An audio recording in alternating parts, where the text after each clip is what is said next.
पंचमहाभूतांच्या या अद्भुत चमत्काराला काही जण वंदन करतात, काही या आविष्काराकडे औत्सुक्याने पाहत असतात, काही त्यातलं सौंदर्य वेचतात, काहींना ते विद्यालय वाटतं, काहींना तो दातृत्वाचा ठेवा वाटतो, काहींना खूप प्रश्न पडतात, काही तर ही भगवंताची करणी असं म्हणून मोकळे होतात, काही त्या प्रक्रियेत स्वतःला मिसळून टाकतात आणि हे गूढ समजून घेण्याचा प्रयत्न करतात, काही त्यातल्या प्रश्नांची उकल करतात.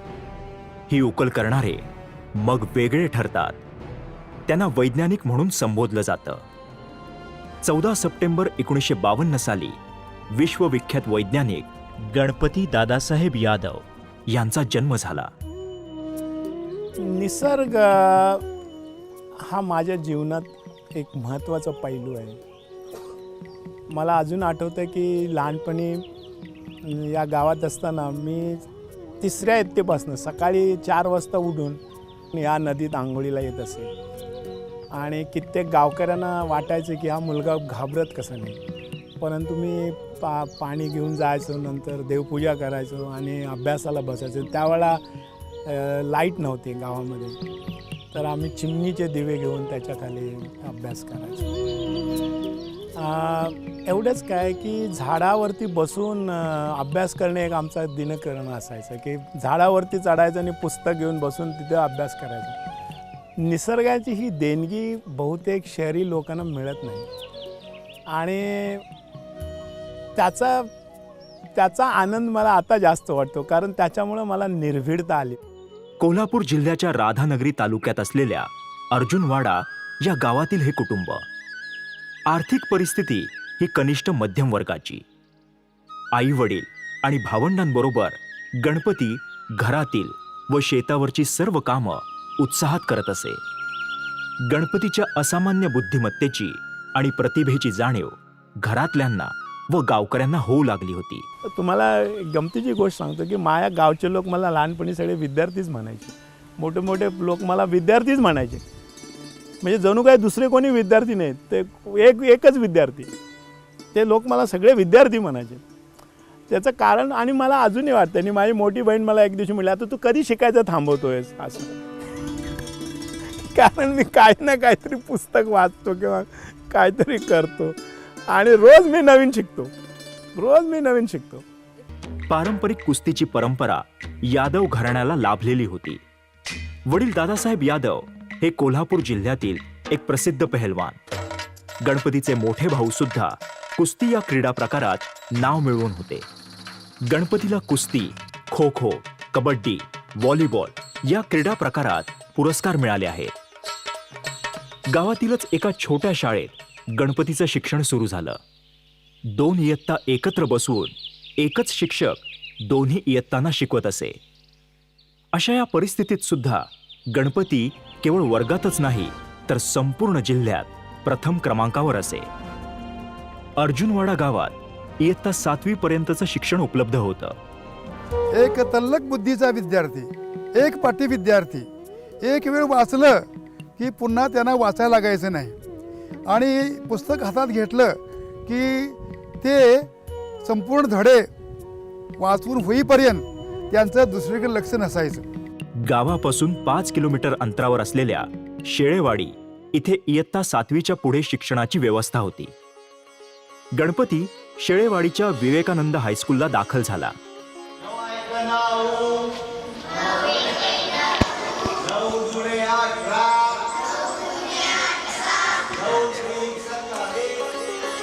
पाच किलोमीटरचा हा प्रवास चालत करावा लागत असे. निसर्गाशी गणपतीचं नातं त्यामुळे अधिक भक्कम होत गेलं. शेळेवाडीच्या या शाळेत सुद्धा गणपती कायम प्रथम क्रमांकावर असे. आणि म्हणून मी वर्षाच्या शेवटी ज्यावेळी मी तिथून निघालो त्यावेळी त्याला मी असं म्हणलं की तू इथं राहू नकोस बरं काय छोट्याशा गावामध्ये. सर म्हणलं कशासाठी? हे बघ, मला असं जाणवतं आहे की तू इतरांच्यापेक्षा वेगळा आहेस आणि अत्यंत धडपड आणि वेगळी तुझी थोडीशी मला त्याच्यामध्ये जाणीव होते आहे, तेव्हा असं करतो म्हणलं तर शहराच्या ठिकाणी चांगल्याच काही शाळा आहेत. प्रायव्हेट हायस्कूल ही नामवंत शाळा आहे आणि त्यांनी हे प्रायव्हेट हायस्कूलला तो प्रवेश घेतला. गावाच्या वातावरणातून तो शहराकडे निघाला. कोल्हापुरातील प्रायव्हेट हायस्कूल या नामांकित शिक्षण संस्थेत गणपतीला प्रवेश मिळाला. मग मी कोल्हापूरमध्ये ना मंगळवार पेठेत राहत असे. सावेकर नावाचं कुटुंब होतं, त्यांच्याकडे 3 खोल्या होत्या. त्यातल्या 1 खोलीत मी राहायचो आणि माझ्याबरोबर दुसरे 2 मुलं राहायची. परंतु ते आमच्या गावची नव्हती आणि त्यामुळे काय असायचं की गावाकडनं आम्ही तांदूळ आणायचो, डाळ आणायचो आणि तेल आणि काय असेल भाजी वगैरे तिथलं लोकल घ्यायची. सकाळी एकदाच जेवण करून ठेवायचं. उठल्या काम काय करायचं, जेवण करणे. जेवण तयार झालं की दिवसाचं जेवण सकाळचं आणि संध्याकाळचं एकदाच बनवून ठेवायचं. मग दिवसभर खेळायला मिळायचं किंवा NCCला जायला मिळायचं आणि आम्ही आठवड्यातनं एकदाच कपडे धुवायचे, ते म्हणजे रविवारच्या दिवशी. आणि जरी गाव इतकं जवळ असलं ना तरी 19 मैल म्हणजे काय फार दूर नाहीत, परंतु मी 6-6 महिने गावी जायचं नाही, कारण मला वाटायचं अभ्यास बुडेल. या पार्श्वभूमीवरही गणपती पहिल्या क्रमांकावर असे. त्यांचे सायन्सचे आणि फिजिक्स केमिस्ट्रीचे मार्क्स 92 आणि 96 मला पाठ आहेत. ते माझ्या माहितीनुसार इंग्रजीला यादवना त्यावेळी 80 मार्क होते आणि संस्कृतमध्ये 84. म्हणजे या 2 विषयामध्ये त्यावेळी ते टॉपरच होते आमच्या हायस्कूलमध्ये. मॅट्रिकची परीक्षा उत्तीर्ण झाल्यावर 1968 साली कोल्हापूरच्या राजाराम कॉलेजमध्ये गणपतीने विज्ञान शाखेत प्रवेश मिळवला. या सुमारास IITची प्रवेश परीक्षाही तो 1970 साली उत्तीर्ण झाला. IITचा अभ्यासक्रम 5 वर्षांचा असल्यामुळे आर्थिकदृष्ट्या ते गणपतीच्या कुटुंबियांना कठीण होतं. IITला प्रवेश घेण्याऐवजी गणपतीने UDCTचा अभ्यासक्रम निवडला, जो 4 वर्षांचा होता. गणपती केमिकल इंजिनिअरिंगच्या अभ्यासक्रमासाठी UDCTत दाखल झाला. मग मी आत आलो, 1 रुपयाचा फॉर्म विकत घेतला अकाउंट्स विभागामधनं आणि ज्या इथे मी जिथे बसलो इथे ॲडमिनिस्ट्रेटिव्ह ऑफिस होतं, अकॅडमिक ऑफिस होतं. तिथे मी माझा फॉर्म दिला. तो शेवटचा दिवस होता आणि त्यांनी लिस्ट तयार केलेली होती. तर ते मला म्हणाले की तुमचा ऑल इंडियामध्ये 9वा नंबर आहे आणि तुम्हाला नक्कीच ॲडमिशन इथे मिळणार. अशी माझी सुरुवात झाली आणि मला आठवते अजून की 23 ऑगस्ट 1970 रोजी आम्हाला एक तरुण प्राध्यापक, ते केमिकल इंजिनिअरिंग विभागाचे प्रमुख होते, प्राध्यापक मनमोहन शर्मा, डॅशिंग व्यक्ती होते. ते आले आणि त्यांनी अतिशय सुंदर लेक्चर दिलं आणि त्यांनी सांगितलं की केमिकल इंजिनिअरिंग म्हणजे काय, केमिकल इंडस्ट्री म्हणजे काय. आणि त्यांनी अजूनही मला आठवते, ते म्हणाले की तुम्ही 200 रुपयेपर्यंत तुम्ही फी देता, परंतु संस्था तुमच्यावरती 4000 रुपये खर्च करते. हे मी अजूनही विसरलेलो नाही, कारण हे आणि मग आपलं एका क्षणात शर्मांवरती आपलं प्रेम निर्माण झालं. प्रोफेसर MM शर्मा यांच्या ज्ञानाचा आणि व्यक्तिमत्वाचा प्रभाव गणपतीच्या व्यक्तिमत्वावर कायमस्वरूपी उमटला गेला. I saw him more closely when he became my research student in 74, and I could see how hardworking, how intelligent he was. Most important, a multifarious personality. I mean, he was good in theory, good in experiments, good in making sketches. I didn't know at that time that he also has traits of being a poet, and that he is good in Sanskrit, and that he can write in Marathi poems and all. I didn't know that at that time. But I did know, in fact, for my book, which was under preparation, he prepared many diagrams. He was also what we used to call demonstrator, which were redesignated as associate lecturer. So running the lab, we had flair for doing experiments.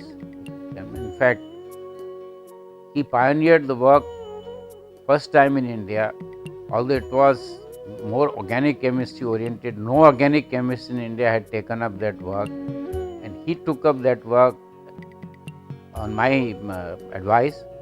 And not only it was published in good journal, it was also commercialized. Professor MM शर्मांनाही GD Yadav या विद्यार्थ्याबद्दल आदर होता. त्याचबरोबर अपेक्षाही होत्या. संस्थेबद्दल GD यादवना असलेलं प्रेम व जबाबदारीची जाणीव ही बाब प्रोफेसर MM शर्मांना फार मोलाची वाटत असे. गुरु शिष्याच्या या नात्यामध्ये UDCT ही संस्था कायम केंद्रस्थानी राहिली. पदवी, पदव्युत्तर व PhD हा संपूर्ण अभ्यासक्रम व संशोधनाचे कार्य GD यादव यांनी प्रोफेसर MM शर्मा यांच्या मार्गदर्शनाखाली केलं. या कालावधीत GD यादवांनी केलेलं संशोधन हे औद्योगिक क्षेत्राला प्रगतीपथाकडे घेऊन जाणारं ठरलं. They're extraordinary. And with penchant for green chemistry, green technology, he is well known for that. Therefore, he has got onto editorial board of the journals in this area. So, catalytic processes, he has selected systems properly. And this might have come partly out of exposure to me and my collaborators.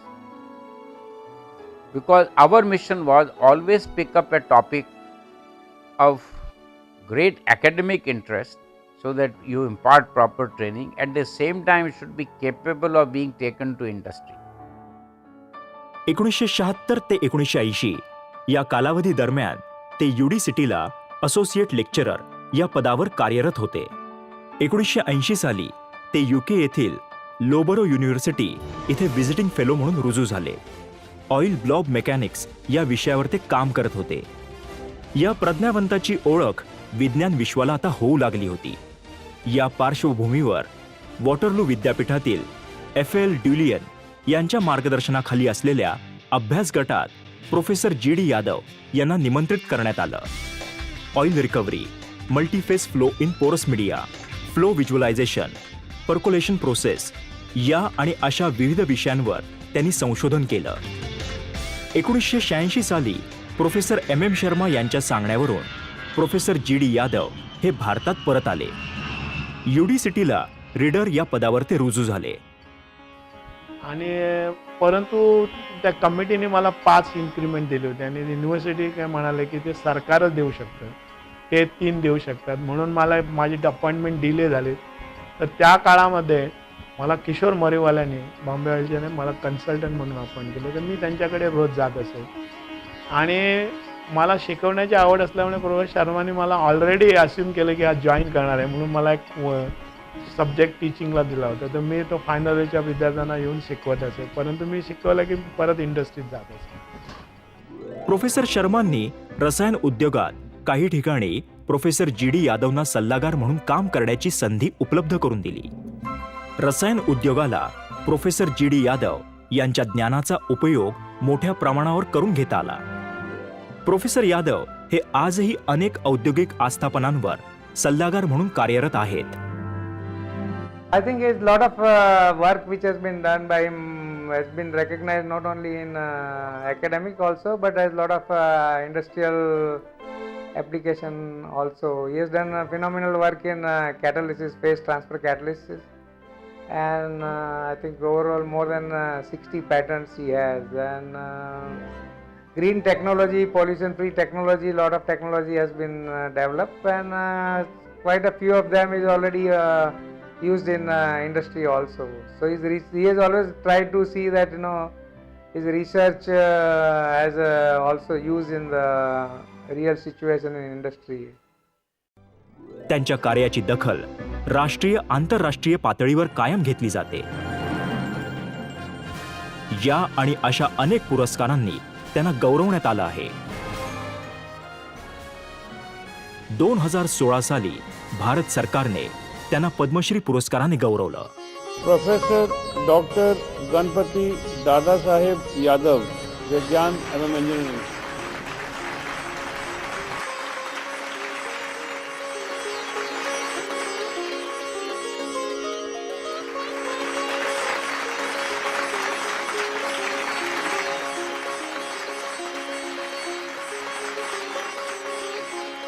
अर्जुनवाडा या छोट्याशा खेड्यातील हा प्रज्ञावंत गेली 4 दशकं संशोधनाचं कार्य अविरत करत आहे.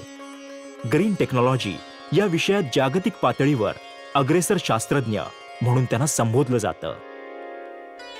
कुठेही प्रदूषण न करणारे असं तंत्रज्ञान, असं रसायनशास्त्र ते विकसित करणं महत्त्वाचं आहे. आणि त्याच्यामध्ये डॉक्टर यादवांनी पुढाकार घेतलेला आहे. म्हणजे जगात जर आज त्यांची महती कशामुळे असेल तर अशा प्रकारचं रसायनशास्त्र आणि त्यामधलं संशोधन आणि त्यामधल्या नवीन प्रोसेसेस, त्यामधल्या नवीन असं मॅन्युफॅक्चरिंग हे म्हणा, प्लॅन्ट्स म्हणा, ते करण्यामध्ये ते एक मी म्हणेन एक त्यांचं जे नेतृत्व मिळालेलं आहे केवळ भारतालाच नव्हे तर जगाला ते फार मोठं आहे. मुंबईच्या ICT या जागतिक कीर्तीच्या शैक्षणिक संस्थेचे उपकुलपती म्हणून सद्यस्थितीत ते कार्यान्वित आहेत. शिक्षण क्षेत्रातही त्यांनी भरीव कामगिरी बजावली आहे. या संस्थेचे ब्रीदगीत डॉक्टर GD यादव यांनी लिहिले आहे.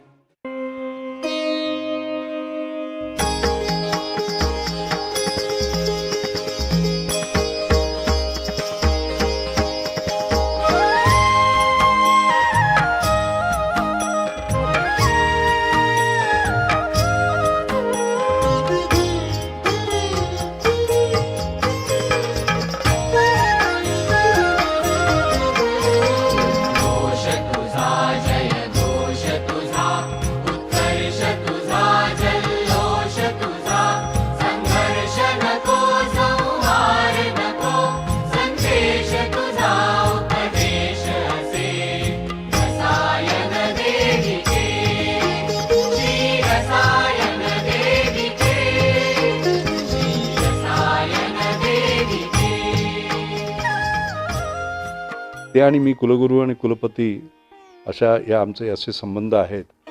आणि तरीसुद्धा मी तर म्हणेन की आम्ही एक आमची काम करण्याची जी एक पद्धती आहे त्याच्यामध्ये आम्ही मित्र म्हणून काम करतो. ते व्हाईस चान्सलर आहेत, मी चान्सलर आहे, ते माझ्या हाताखाली आहेत वगैरे असं नाही. आम्ही हातात हात घालून एकत्र चालतो. त्यांच्या डोक्यात जेव्हा जे एखादी कल्पना आली तर संपूर्ण विचार केल्याशिवाय ते माझ्याकडे बोलणार नाहीत, पहिली गोष्ट. दुसरी गोष्ट मला त्यांच्याविषयी आवडते म्हणजे ते काहीतरी 10% पुढे नेणं अशा कल्पना नसतात त्यांच्या, 10 पटीने पुढे नेणं अशा कल्पना असतात. मोठी म्हणजे त्यांच्या कल्पनांची भरारी प्रचंड मोठी असते नेहमी. आणि हे मला आवडतं, कळलं की नाही, कारण भारताला त्याची फार आवश्यकता आहे अशा नेत्यांची आणि अशा विचारांची. तर हा भाग असतो. तर अशा गोष्टी ना ज्यावेळेला आपण ज्यावेळेला उच्चपदी बसतो किंवा सर्वात व्हाईस चान्सलर किंवा कुलगुरू म्हणतो त्यावेळेला बऱ्याच अशा गोष्टी आपल्याकडे येतात, समोर येतात की ज्याच्यामध्ये आपण फॅकल्टी असताना किंवा विद्यार्थी असताना आपल्याला असं वाटतं की ते होऊ नये, व्हायला नको पाहिजे. मी त्या गोष्टी आता ताबडतोब सोडवतो. मला कारण काय आहे की मी विद्यार्थ्यांचा नेता होतो, मी फॅकल्टी होतो, मी सगळी कामं केली, सगळ्या प्रकारची कामं केली, सर्व प्रकारचे विषय शिकवले.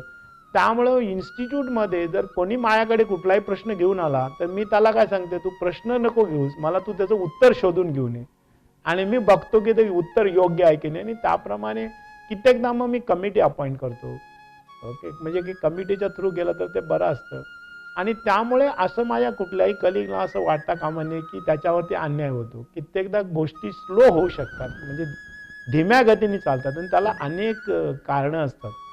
माझ्या तर मते ताबडतोब झालं पाहिजे, पण कित्येक गोष्टी ताबडतोब होत नाहीत, कारण त्याचं पडताळणी करावी लागते, बघावं लागते की माणूस खरं बोलतो का, कागदोपत्र बघावे लागतात.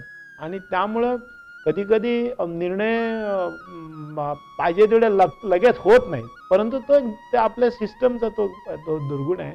परंतु मी मी माझ्यासमोर पेपर कधी ठेवत नाही, मी लगेच सही करून देतो काय असेल ते. मी कुठल्याही माझ्या सहकार्यांना कधी परवानगी नाकारलेली नाही. ते बऱ्याचदा बाहेर जातात, कित्येक लोकांचे रजासुद्धा कितीतरी असतात आणि त्यांना मी ड्युटी लीव देतो, म्हणजे कामावरची रजा. आणि ते फक्त या ICTमध्येच चालतं. इव्हन ज्युनियर कलिगला आणि सिनियर कलिगला तेवढीच रजा मी देतो. अनेक नवीन अभ्यासक्रम या विद्यापीठात त्यांनी सुरू केले आहेत. ICT या संस्थेचा पूर्ण कायापालट केल्याचं अनेक मान्यवरांचं मत आहे. Professor GD Yadav, starting from his very humble background in rural India, has risen to where he is today, is a testimony to that philosophy of Dhirubhai Uncle. And his attention to the details in his execution and his passion always reminds me of his comparison with the great people.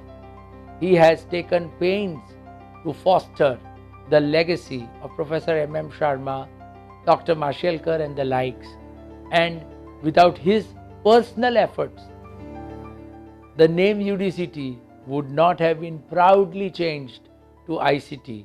So I deeply commend his efforts there. Professor Yadav, of course, has been very active and he's very positive in his thinking. So he has a knack of getting people to do research work at UDCT, to give donations to UDCT. This is from past students as well as institutions and all. So and he's doing a great job in that. मी जे यश मिळवलं हे माझ्यामुळे नाही, मी माझ्या शिक्षकांचा त्याच्यात हात आहे, माझ्या विद्यार्थ्यांचा. माझे इतके विद्यार्थी काम केले आत्तापर्यंत. 83 विद्यार्थ्यांना मी PhD दिली, 88ला मास्टर्स, अजून 26 माझे PhD विद्यार्थी आहेत.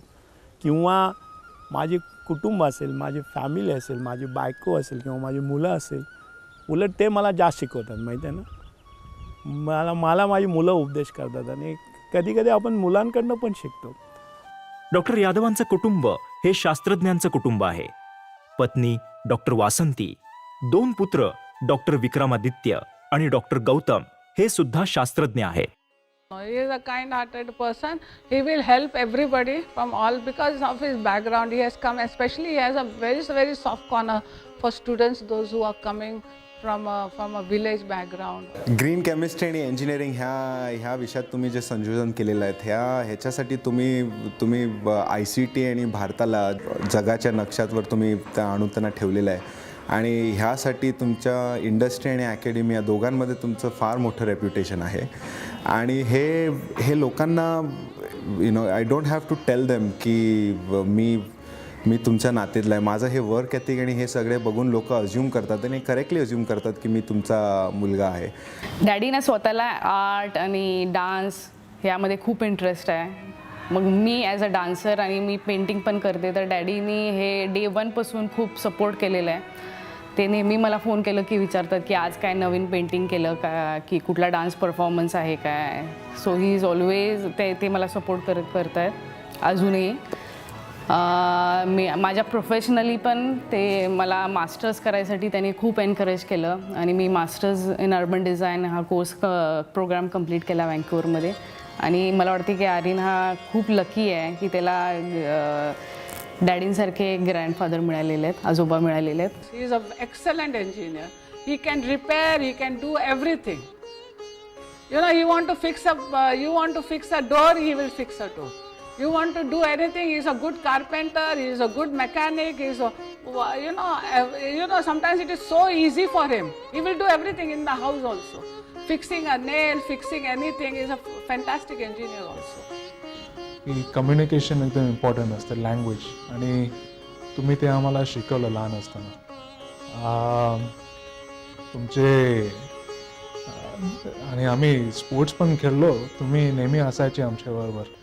आई, वडील, भाऊ आणि बहिणी यांच्या भक्कम पाठिंब्यावर डॉक्टर GD यादवांच्या जीवनाची सुरुवात झाली.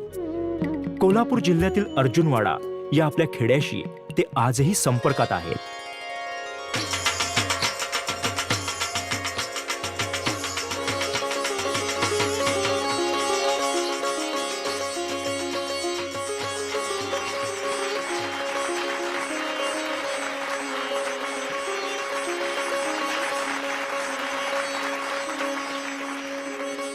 एका मनशक्तीचा हा प्रवास म्हणजे अनेक विचारांचा, भावभावनांचा क्रियाशील संगम आहे. सगुणाचा, निर्गुणाचा हा दूत सत्याची, संघर्षाची, विद्वत्तेची, सहनशीलतेची, दातृत्वाची, उपकारांची पाठ राखण सदैव करतो आहे. निसर्ग या अद्भुत चमत्काराच्या संवर्धनासाठी